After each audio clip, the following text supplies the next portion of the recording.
Okay, testing, testing. I'm hoping that my microphone works as well as it should. And so, okay, thank you. I see that it does. Good morning, good afternoon, good evening, good night, wherever you all are. I see people checking in from across Asia, across North America. Bonjour to my friends in Quebec. Great to see you. The Netherlands as well. Hi, Ella. Wonderful to have you here. And let's get going. My name is David Prescott. I'm the director of the Continuing Education Center here at Safer Society, and we have a great program happening today. What we need to know about sexual fantasies and sexual offending with my friend Dr. Christian Joyal, who is coming to us from Quebec. I'll allow him to say the name of his university since I won't pronounce it very well, but let's get started.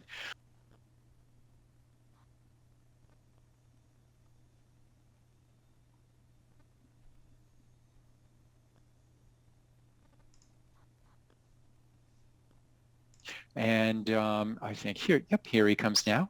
Hello, bonjour, good afternoon. It's great to have you. Hi, bonjour. So I'll leave it to you to share your screen and take it from here.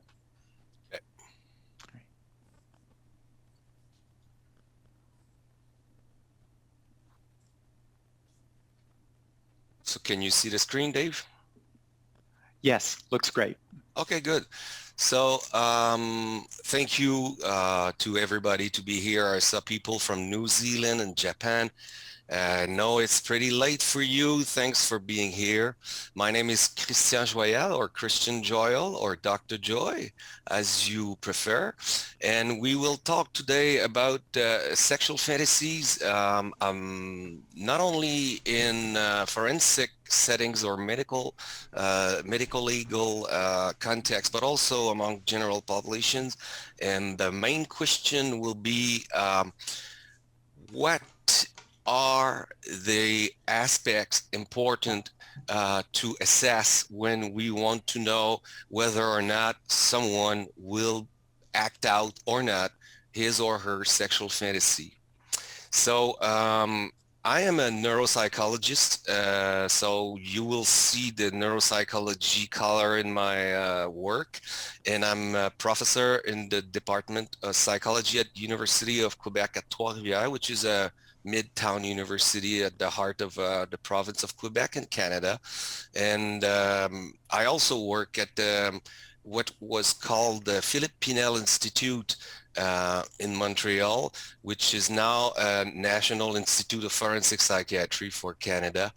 So that's the reason why I worked in the medical legal forensic settings as a researcher. Now, the first question is will be, what is exactly a sexual fantasy? It is really simple. The definition of a sexual fantasy is pretty simple, but there are two main words that are important. First is imaging, mental imagery, and the other is arousing, of course, sexually arousing. So this means that to have a sexual fantasy, I would say, of course, you need to have some imagination capacity. And as we will see today, it's the capacity to imagine is not the same from people to people. It's really different among individuals, and especially among people who had committed a sexual offense. And by the way, I will say today, sex offenders, I know I wouldn't write it, but it's shorter than men who had committed a sexual offense. And also it's sexually arousing. So if you have a fantasy and you're not aroused sexually, it's not a sexual fantasy. That's simple. Which the things that are more important is to know that it could be a pretty specific and long scenario, but it could also be a fleeting thought that just pops up. So it's not necessarily a scenario. It could be an image that pops up. And also it could be associated with either a positive effect, but also negative effect. So what we take for granted usually is that a sexual fantasy is necessarily positive because it's associated with sexually arousing, but it's not. Sometimes it's not necessarily the case. And people could come and tell you as a therapist or counselor that they have fleeting thoughts, sexual, at the wrong moment, inappropriate moment, in a professional meeting, in a family dinners, and they don't want them, and they are mad about it, and so it could be kind of colored by obsessional characteristic. So it could be spontaneous or deliberate. The difference is really important. Previously experienced, this is pretty common, or purely imagined, realistic, odd, or unrealistic. So this is the main definition, excuse me, of sexual fantasy. This is the one that we will use today. Um, More interestingly is the reason why we should study sexual fantasies. First of all, it's almost universal, but it's not. Some people never had sexual fantasies, between 1 and 5% of the general population. Some people with they call themselves asexual. They don't have sex drive. They don't have sexual interest, especially with other people. And the majority, among about 60% of them, did never experience any sexual fantasies. It's interesting to know that 40% of them still have sexual fantasies. But again, most of the general population have sexual fantasies. As I said, between 95 and 99%, but they are still vastly understudied because it's still a taboo subject. It's really personal, of course, personal matter, and it's really difficult to obtain grants for to do research about that. Although today it's less difficult than it was. But still, as I said, it is a cognitive function, and contrarily to emotion, to memory, to mentalization, sexual fantasies are really not well known because they are again understudied, and there are evidence. They are considered as evidence for sexual interest, and this is an important point because today, as we will say later, in major psychiatric books, sexual fantasy is used as a synonymous of sexual interest. So people, an individual, a given individual with a given sexual fantasy is considered as having interest toward that fantasy or the behavior in the fantasy, which is not necessarily the case, as we will see later.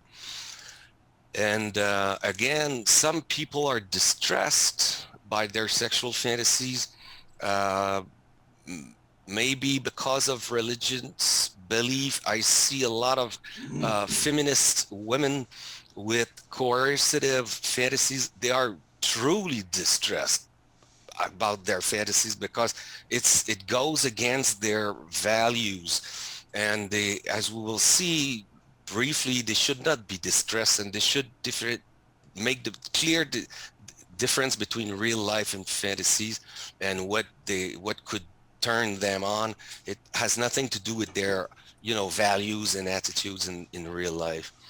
And of course, every time we're giving a talk about sexual fantasies, many people in the attendance are asking whether they should experience it or not in real life. As we will see, it depends on several factors. We will see it later. And the main point of the talk today is sexual fantasies are really useful to predict reoffending in forensic settings. That's well known and that's pretty evident. The real question today will be, what, if any, aspect of a sexual fantasy could help predicting a given behavior based on a fantasy in general? So among the general population or among non-offender people who never act out the fantasy, what are the aspects which are important or not in the prediction or a relative prediction of the an eventual acting out. Also, the study of sexual fantasy is really important for primary prevention. As you know, as you may know, in most Western countries now, we are developing more and more a program for primary prevention. What that means is that we are aiming at the general population, asking them, for instance, do you have any sexual thought about children? And if you do, and if you are unknown from the authorities, please call us, come to our email us, come to our websites. We have chatting group, we have professionals that can help you. So as a professional, therapist, counselor, you have to wonder if a given sexual fantasy is or is not a red flag, and if you have or not the duty to warn the authorities only based on the fantasies. So now we are working on that. I think it's crucial with the development of those prevention programs. And also, as we will see, sexual fantasies are used as a sufficient criterion for both paraphilia and paraphilic disorders, which is not the same, which has serious legal implications. For instance, judges, court members, jury members, and prosecutors, lawyers, they have to base their knowledge on something, which is most of the time the DSM-5, in which sexual fantasy is sufficient to diagnose a paraphilic disorder or to pinpoint toward a paraphilia. So you can, in the worst case, for instance, have fantasies about BDSM or any legal but so-called paraphilic behaviors. You can have you can be considered with such fantasies as someone who present with signs or symptoms of a mental disorder, and you can lose the custody of your child or children in the worst case. So it is pretty serious. Now, the main topic of our webinar today is the role or the non-role of fantasies in among sexual offenders. And for younger people in the attendance, I should and I will repeatedly ask you to read your classics. Never forget history. Never forget that we never invent the wheel. And when you see that, you can see in 1974, in 1983, and there are many, many, many more papers like that who are associating the sexual fantasies and the corresponding behavior among sexual offenders. The thing here is that first, it's for myself, from my perspective, it's pretty obvious. For instance, all those studies are based on people who got apprehended, who are known from the authority, and they were recruited mostly in forensic settings or in prison.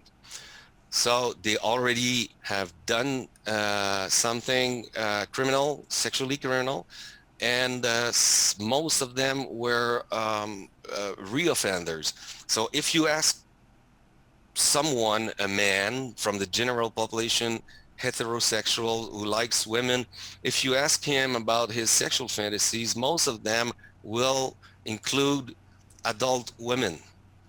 And for me, it's like, yeah, pretty obvious, okay? So it's the same with reoffender, sadistic offender. He has like 3, 4, 5 victims, all in a sadistic way, and it comes as no surprise that he has also sadistic fantasies. Same for pedophilia and same for you name it. But still we are today considering that as a big, discovery that fantasies in forensic settings are good predictors of future acting out, so reoffending. And there are three main problems. The first, as I said, all those participants were recruited in forensic settings. They also, these studies recruited, like this studies here is a big classic of 1983 based on 16 persons. And the third problem is that there are no control groups. So no control groups.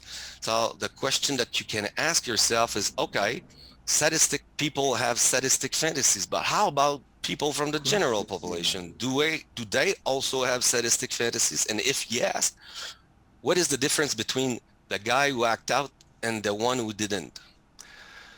So among other classic, when in the 90s, they began to include people from the general population, 1998 here, and they compare sexual fantasies, what they call non-deviant versus deviant, between college students. And I think it's pretty funny. College students, non-sexual offenders and sexual offenders, young adults and adolescents, all the paper that you will read will be focused on sexual offenders. Excuse me. Nobody talks about college males who actually had significantly more non-deviants, but also deviant sexual fantasies than sexual offenders, including for coercive behaviors. All significant. Well, statistical analysis are not good, but this is not the point today. So these authors, more than 30 years ago, concluded that contrary to clinical lore, criminal activity may be associated with suppressed levels of non-deviant, I will add n-deviant fantasy rather than elevated levels of deviant fantasies. So it goes against almost all theories in sexual offending and Hollywood movies picturing sexual offenders with having a lot of sexual fantasies, and they are overwhelmed with their sexual fantasies, when it seems that it might not be exactly the case, and even the contrary. Again, Elizabeth Letourneau, really good researcher. She published, well, O'Donoghue, a really prolific writer too, in the same years, in almost like 1997.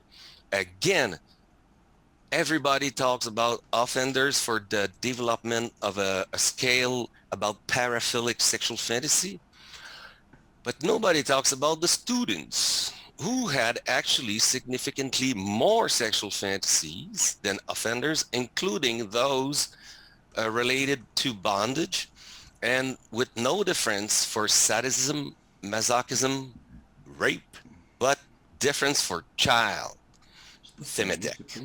But again, nobody talked about the student subgroup. Now, in 2015, I was really surprised by the fact that almost no data were available about sexual fantasies of the general population. I was really surprised. Again, I am a neuropsychologist, has nothing to do with sexuality.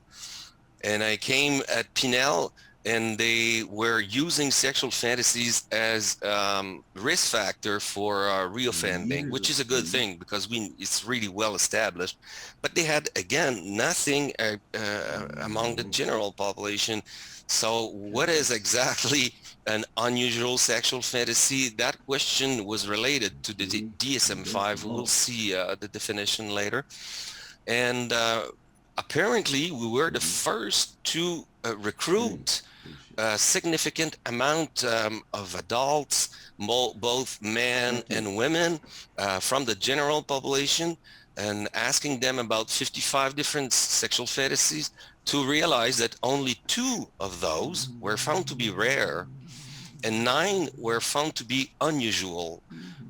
Those adjectives were based on statistical criteria, which means one standard deviation is unusual, or in other words, almost 15% or less of the general population, and rare was defined by a 2 standard deviation, which means less than 2.3% of the population. So all this to say that maybe what we call unusual or rare is not that rare in the general population as we thought. So it was a big surprise for us. It was published in Journal of Sexual Medicine. I thought we knew that kind of stuff from a long time, but it seems that it was not the case. And what we found is that among men here, adult males, a lot of them, here a majority, had the fantasy about voyeurism, and all these fantasies are illegal and considered as paraphilic. And again, don't forget that a paraphilic fantasy is a sufficient criteria to meet a diagnosis of at least paraphilia, if not paraphilic disorder. And almost half had the fantasy of petting a total stranger in a public place. And it goes on until the 2 last. So having sex with an animal, less than 2.3%, and having sex with a child a real child, not a teenager, under the age of 12 years, less than 2.3. So we had 2 here illegal themes that were indeed rare, but it was based on evidence-based data, and not only on opinion. So voyeurism, for instance, you cannot say, as they do in the DSM, you cannot say that this is unusual, atypical, or rare. So the main question that we will ask today is, okay, now that we know that people from the general population have sexual fantasies comparable to those of among sexual offenders, what are, if any, what are the differences between people who are acting out their fantasies and those who are not, if they are illegal or paraphilic? So for those who are not aware of that, the main psychiatric diagnostic book is the DSM-5, published in 2013. And for them, a paraphilia is an anomalous, whatever that is, sexual interest, which means intense and persistent sexual interest. And this is a fantasy or an urge or a behaviors. In the DSM-4, it was an behavior. You had to have both fantasies and behavior. Now fantasies were sufficient to meet that criteria, which of course is a problem. So we went further with the same data, and we used statistical analysis for non-parametric data. You don't really care about that, but we found that in our sample, 57% met the criteria of paraphilia. So it's a pretty obvious example that the criteria for paraphilia were too inclusive. They include more than half of the general population based on sexual fantasies. Okay, now we went a little bit further and we directly assessed the prevalence of paraphilic, not fantasies, but interest. Now, are you interested? Would you like to do it? And behaviors among the general population. And again, almost half of the sample, it's a different sample. We used a different sample with a private company for surveying, and it was representative of the province of Quebec this time. And half had interest, and approximately 1/3 had experience with a paraphilic behavior. So if you're not aware of that, 2 months ago, approximately, the DSM-5 released the text revision version, and I was really, really surprised to see that they now cited us in a Quebec Internet and foreign phone survey sample. We realized that lifetime prevalence of, for instance, voyeuristic behavior was more than, well, approximately a third. So they did it for every paraphilia. So it's a good step in the good direction. They didn't change the criteria, but I was so surprised coming from such a little university that the DSM actually took in consideration our studies. Now, another to go in the heart of our question today, I would like to show you some kind of publication that we rarely use or talk about in the field of sexology. It is published by people working for the FBI. So it's not really scientifically good. It's based on opinion more than statistics, but still these persons have like 30 years of experience in the field. So there are really interesting clues in this type of book. For instance, for the first time, I saw someone linking intelligence with fantasy. So now you can see neuropsychology coming. The ability to fantasize is highly dependent upon intelligence because, you know, to have a really specific scenario, you need a complex scenario, you need a certain degree of intelligence. A person having less than average or less than 100 QE, less than 100, has less complicated internal world, less ability to carry out complex scenarios. That was the first time I saw this. And now it's the 5th edition, but it was some 25 years ago. And it kind of gave us the hint that maybe most of sex offenders do not have more sexual fantasies, but less than men from the general population. So this was primary data, excuse me. So pilot data among 24 adolescents who had committed a sexual offense. And that was done by one of my colleagues who has a psychodynamic orientation, and he wanted to assess, you know, kind of defense mechanisms of the juvenile sex offenders, but that was not interesting to me. I asked him, could you provide me with the verbatim of your guys to see what they had to say about this picture? So this is based on a classical test in psychodynamic called the TAT, and you ask the individual about the pictures. You ask him or her to describe what the individual is seeing, and normally it's pretty long, and you can see that this is a couch. This person is either sleeping or really depressed, and it's kind of a gun here. It's not clear even if it's a man or a woman, and the youngster said almost nothing. Je sais pas in English is I don't know. I don't know. I have nothing to say.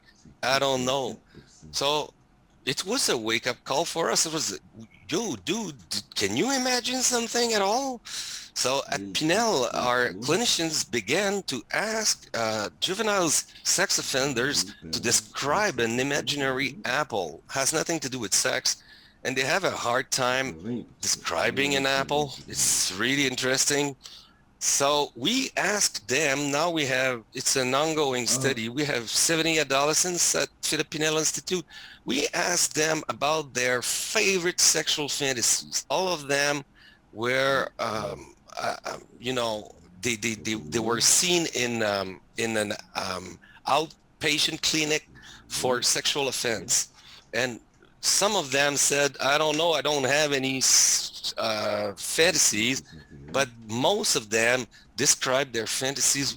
They were really vague, really short, and really basic fantasies. Nothing as a scenario in those.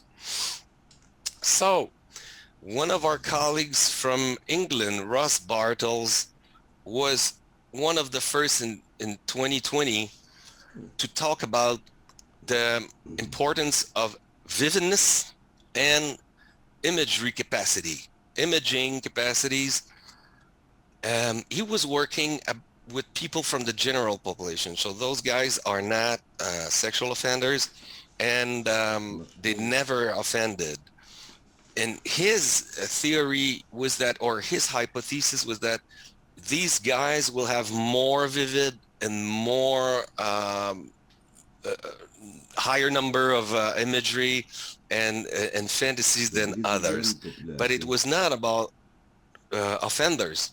They were aggressive in their thought, but not in their behavior. But the idea was really good to talk about vividness, imagery, because once again, it has to do with cognitive functions. So talking about cognitive functions, for those who are not aware, in my other life, as a neuropsychologist, we studied a great deal the neuropsychology of sex offenders, both among adults and adolescents. And one of the main results is that they have dysfunction in executive capacities. So executive functions are the highest cognitive function in humans. So they help to they help other cognitive functions to work together. So that's why we are calling them executive. So they are kind of the boss of all cognitive functions, and they are all severely defective amongst, delinquent in general, but especially in sexual offenders. And again, a reason why it's important to know your classics and to always read in the historical papers is that we never invent the wheels again. Here, Jerome Singer, one of my best author in 1956, demonstrated the link between capacity of fantasy, delaying a behavior, so inhibition, and planning ability. It was one of the first. It's fascinating, I think. Nothing to do with sex offenders, but still, you will see. The same, he was publishing about imagination, capacities, and waiting ability among young children. So when you have imagination, it's kind of a proxy against acting out. You can wait. You can picture yourself in the future. It's like mentalization. If you don't have it, it's the opposite. You will be impulsive and act out. And again, this has nothing to do with sexual offending, but in neuropsychology, the link is really well known about working memory, so an executive function, and vividness, capacity of vividness of imagery. Now,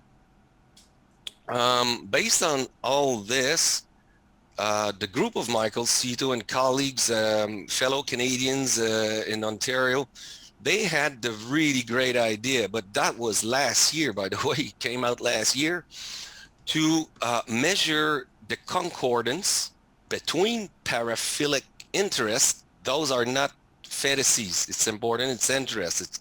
It's at a higher level. It's are you interested? Would you like to do something? And behaviors.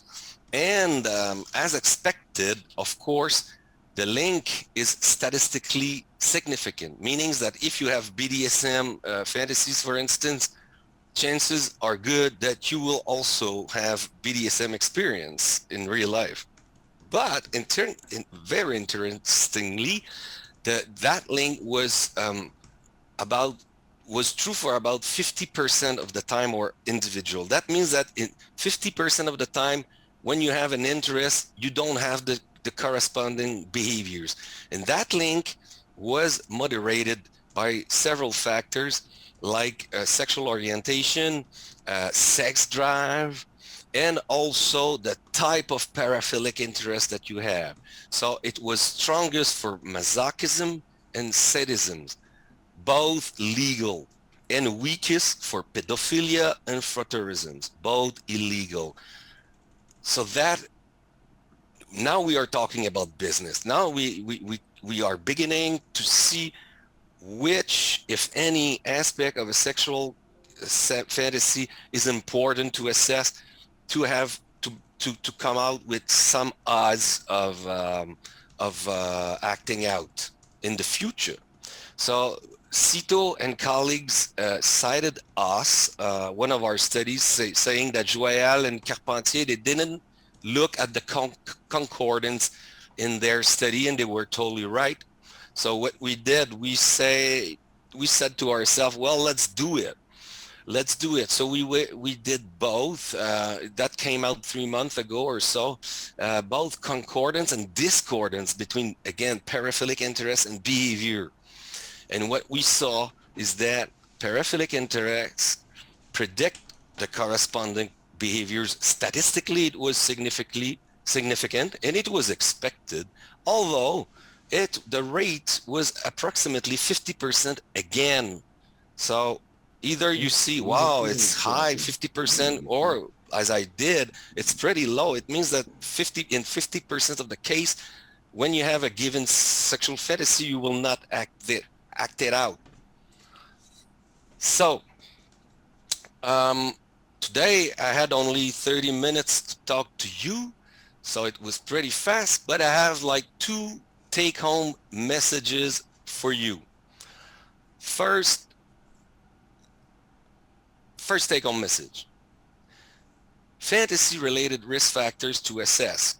The first take-home message that is, if you are a researcher, a counselor, a therapist, psychologist, and you have a client telling you about his favorite or her favorite sexual fantasy, that means not a lot. It will be a mistake to base your assessment only on the content. Only the content. For instance, if a given man tells you that he has rape fantasies to take advantage of a woman who is drunk or unconscious, this is pretty common. So took along, as we do now, by the way, it's not really useful. It could even be dangerous because it's not necessarily a red flag. Begin by looking at the diversity or lack of diversity of fantasies. The mean is between 5 and 7 different types of fantasies among adults in the general population. And what we see in most, I would say approximately 80% of sexual offenders, it's only 1 or 2. So we are talking about exclusivity instead of diversity. Now, that is a first red flag. Only 1 or 2 sexual fantasies, exclusive, you need them to be aroused. This is a first sign. All these signs alone don't mean a lot, but putting together, we will get a better picture of the situation. Now look at the richness or poorness, as I said, about the description of the fantasy from your client, and look about average or good IQ versus low IQ. So low IQ, I don't mean necessarily as a disorder like an IQ below 70, but just lower than 100. It's like most of the cases, but some minority cases which are more predatory, what we call specialized sexual offenders, they could be really intelligent, especially with pedophilia or sadistics, and they could have only 1 or 2 fantasy, but fantasies, but they are so detailed. I saw like 1 page, 2 pages, 3 pages for one fantasy, really detailed. So this is another red flag. They have fixed, exclusive, specific, predatory fantasies, and most of the time behaviors. But this is a minority, the minority that you will see in Hollywood movies. The majority will report no fantasy or fantasy with between 3 and 10 words. And the general population is much more than that. So this is the majority. They have unspecific, impulsive, unplanned, not only behaviors, but also fantasies. They are impulsive. They are not really intelligent. They don't have a good mentalization capacity, good executive function. They don't have a good imagination. They have a hard time putting themselves in the future, to put themselves in the place of another person, which is called also empathy, cognitive empathy, theory of mind, mentalization. Those are all the same executive functions, which are known to be really defective among most of sexual offenders, as I said. So we talked about the type of appearance. Is it automatic and associated with negative effect, or deliberate and associated with positive effect? When it's automatic and negative, it could be obsessional, and it could be another red flag for acting out, followed by guilt, a guilt, depression. It's another aspect of the sexual fantasies that we almost never talked about, but it's quite important. And is the person already done it in the past? Excuse me. This is also a good predictive factor for doing it again. And is it, now we are talking about general population too. If someone or even your friend is asking you, should I do my sexual fantasy? Should I talk about it to my spouse, or I don't know what to do? It depends. Do you use it for sexual arousal? So this is in your head, should stay in your head. That's it. You're really happy with your sexual arousal. For instance, associated with the well-known fact that many women have like coercive fantasies. They don't want at all to be raped in real life. Or is it a genuine desire? So if you have you'd like your spouse to wear something, for instance, and you want to realize it, but talk about it. So this is one of the main difference. And look at the typicity or atypicity. We have numbers. I showed you the papers. They are all freely available. When it's less than 2 standard deviation, like playing with feces, children, animal, bestiality, stuff like that, chances are higher that the person could act them out because they are really specialized. And as for intermediate factors, so factors that are influencing the link between fantasizing and behaviors, as we saw, legal versus illegal among the general population. When it's illegal, most of the time it will remain in the realm of fantasies, because cognitively the person knows that it's not good. It might be not good for a lot of people, involving a victim by definition, so they don't do it. Gender, always gender. Male not only they have more fantasies in general, of course, than women in general, but also they are more prompt to act them out. Empathy level, really important. What we see now, we are currently studying narcissistic traits. Data exists about psychopathic traits.